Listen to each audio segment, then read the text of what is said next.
মিনা শান্তশিষ্ট একটি মিষ্টি মেয়ে।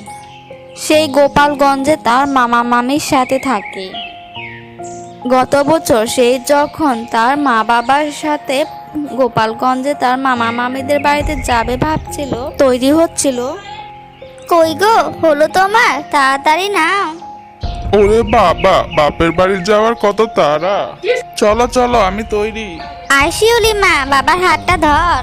এরপর তারা একটা বাসে চেপে বসে। বাস চলতে শুরু করে।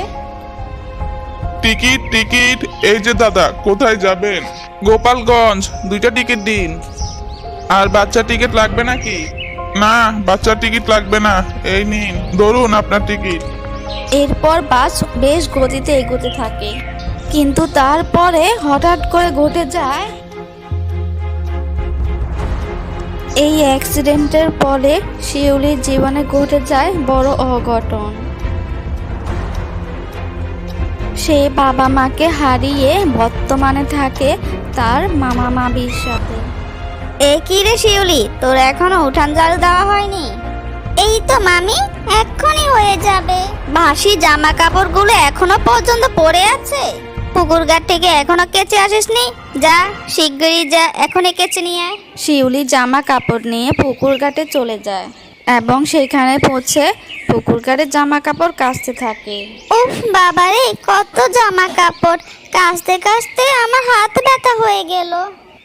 না বাবা, তাড়াতাড়ি করে কেচে নি, নইলে মামি আবার বকবে। সে বাড়ি ফেরার পথে একটি শিউলি গাছে অনেকগুলো শিউলি ফুল ফুটে রয়েছে দেখতে পায়। তখন জামা কাপড়ের বালতিটা নামিয়ে রাখে। তার মনে পড়তে থাকে মায়ের কথা, সেই দিনের কথা যেদিন তাদের বাড়ির উঠানে শিউলি ফুলের গাছে অনেকগুলো শিউলি ফুল ফুটেছিল। তার তলায় ঘাটিয়ার উপর বসে তার মা তাকে শিউলি ফুলের মালা পরিয়ে দিয়ে বলেছিল, জানিস মা, এই শিউলি ফুল আমার খুব পছন্দের, আর তাই তো আমার সোনা মায়ের নাম রেখেছি শিউলি। যখন গাছে ফুলে ভরে যায় তখন মনে হয় গাছটাকে জড়িয়ে ধরে বসে থাকি, কিন্তু তা তো সম্ভব নয়। তাই আমি আমার ছোট্ট সোনামণিকে জড়িয়ে ধরে বসে থাকি শিউলি ফুলটাকে, এই এমনি করে।